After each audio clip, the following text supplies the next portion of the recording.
Hello, I'm Stuart Barker, the ISO 27001 Ninja, and in this video we're going to take a deep dive into ISO 27001 Clause 6.2, Information Security Objectives and Planning to Achieve Them. We're going to have a look at a couple of templates, a couple of artifacts, and I'm going to show you what it is that you need to do so that you can be successful when it comes to your ISO 27001 certification.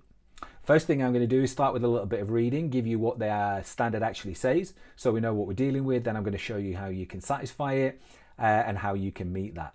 So let's start off with a little bit of reading. The organization shall establish information security objectives at relevant functions and levels. The information security objectives shall be consistent with the information security policy, be measurable if practicable, take into account applicable information security requirements and results from risk assessments and risk treatments, be monitored, be communicated, be updated as appropriate, be made available as documented information.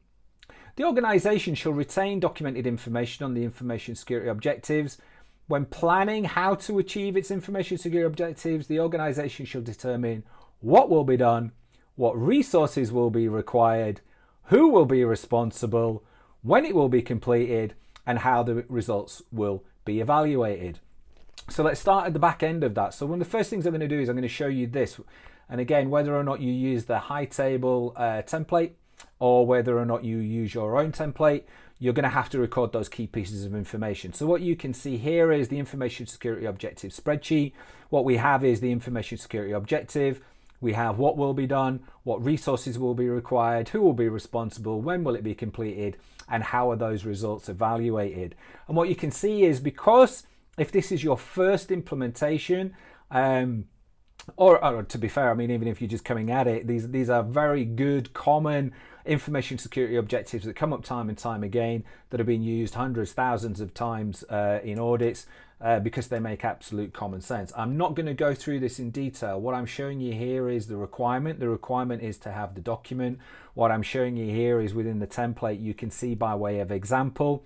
An objective could be meet legal, regulatory, contractual obligations for information security. An example of what will be done: implementation of the ISO 27001 standard with the completion of an adherence to the legal, regulatory and contractual register, and achieve accredited ISO 27001 certification and maintain it. What resources would be required: experienced ISO 27001 implementation resource. Who will be responsible? Insert the role or the person here. When will it be completed? And then we would set some milestones. So your review and sign off of the legal register, implementation of 27001, certification audit, actual certification created. You've probably then got continuing audit, etc. in there. And how would the results be evaluated? By way of example, the legal register could be evidenced as reviewed and signed off. The 27001 external audits could be booked, internal audits could have been completed, the audits can be completed, and the certificate can be issued.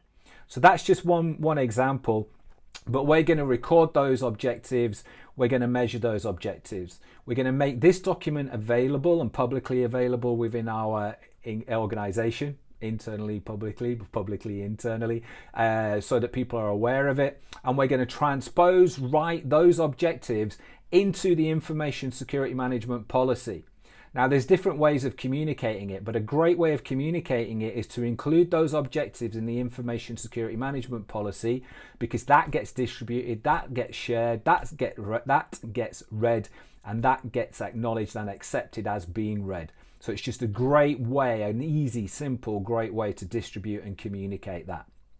What we're also going to do, from my advice and my top tip, is include those objectives in our management review team meeting minutes. So we're going to review those objectives in our management review meetings as often and as frequently as you do them. I touched on it before. Ideally, you're having them every month.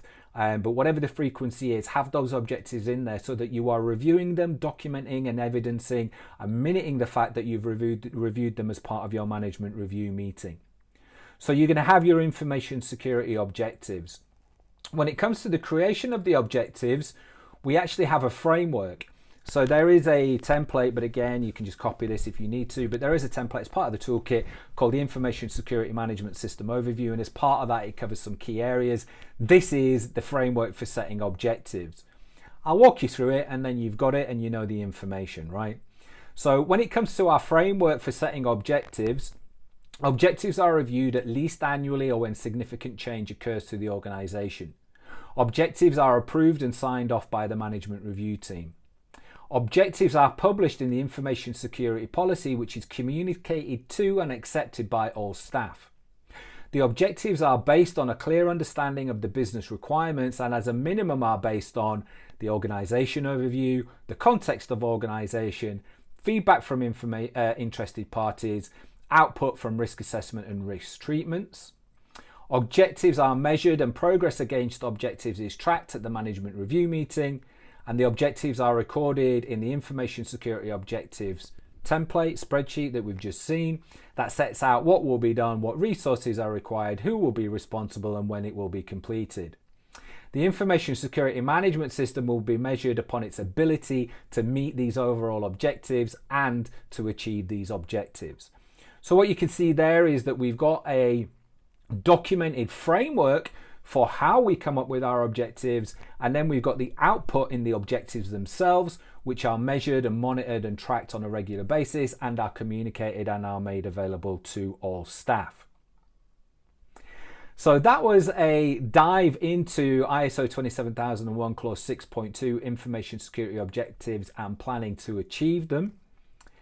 All of those documents, all of those artifacts available to download individually on the Hightable ISO 27001 store, or as you would expect as part of the ISO 27001 toolkit. But for now, I am Stuart Barker. I am the ISO 27001 Ninja. That was ISO 27001 clause 6.2, information security objectives and planning to achieve them. And until the next video and guide, peace out.